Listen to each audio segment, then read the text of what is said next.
Hi everyone, and welcome back to your weekly fix of Fantasy Premier League. This is episode 2 of Desi FPL, and in this video, we'll be analyzing the play of Game Week 2.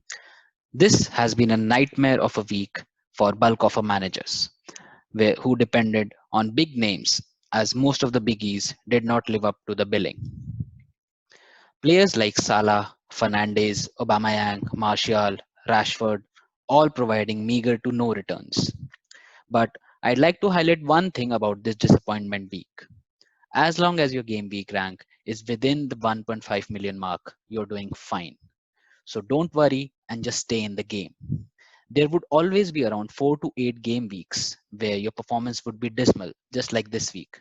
However, don't be disheartened and see this season long journey of FPL as a marathon instead of a sprint.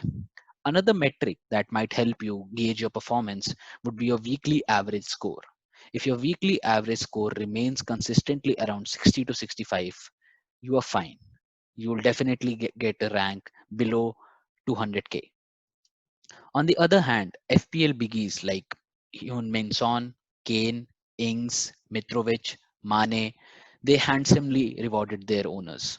Son and Kane fired big time with 24 and 21 points respectively, the biggest haul of the season as of now. I hope you guys owned them and some of them had a great game week. Coming to my team of the week, we'll discuss that what worked for me, what didn't, and let's get on it. To be honest, not much worked for me this week. I had replaced Son with Fernandes, and we all know how it went down. I also took a hit in replacing Pulisic with James Rodriguez, which worked out decently for me. I got 12 points, and covering the -4 of the hit, effectively I got 8 points, which is a pretty decent return from a midfielder's point of view. I would like to take this opportunity to discuss when to take a hit and when not to take a hit. Most FPL experts say that you should always avoid a hit unless you have no other option. But as long as you're confident that the risk would pay off, I would still suggest you go ahead. In this case, the hit worked for me as I got an overall of +8 for James Rodriguez. Coming to Manchester United, there were big hopes from Manchester United assets, especially Fernandes and Martial. However, the game they had was dismal. They played really bad. Fernandes didn't look the player he did at the end of the last season, and until this United team shows some spark and consistency, I'll not go back to them to prove as they are no longer consistent FPL assets for me. Leeds, on the other hand, have been exactly the entity they had promised from Championship. They have some great attacking threats in the form of Bamford, Helder Costa, and Clay. And these are the options that one can't ignore now. However, I still don't trust their defense, and there are other options that you can consider in the same price range. One thing we can say is FPL give exciting football with goals at both ends. Liverpool was solid as expected. Their defense got points for me in terms of Robertson, and Allison was the big point earner due to the penalty save he had from Jorginho. Although their defenders are expensive, but they usually get you decent returns. So if you have them, I'd say stick to them. If not, you can utilize that money somewhere else, and you must have a good enough reason to avoid them. Chelsea, on the other hand, did not seem to worry the goalkeeper except the penalty they had.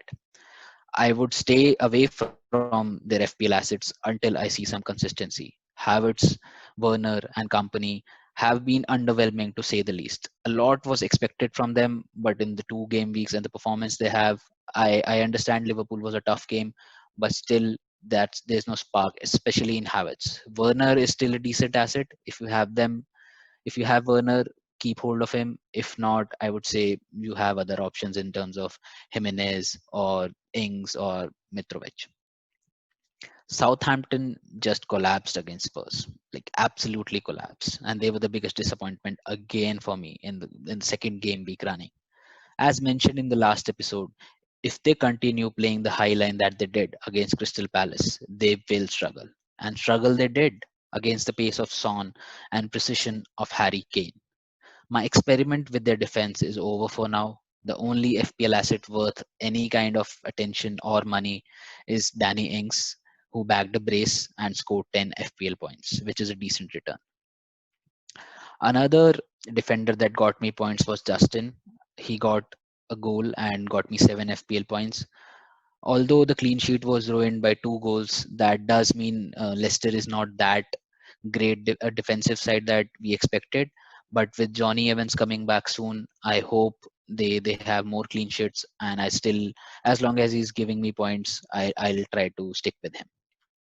Special mention must go to Manchester City players who have hit the ground running straight away. Kevin De Bruyne, Sterling, Foden, Jesus, all got FPL points and they seem to be up for a big season. They have that hunger this season after winning no trophy last season.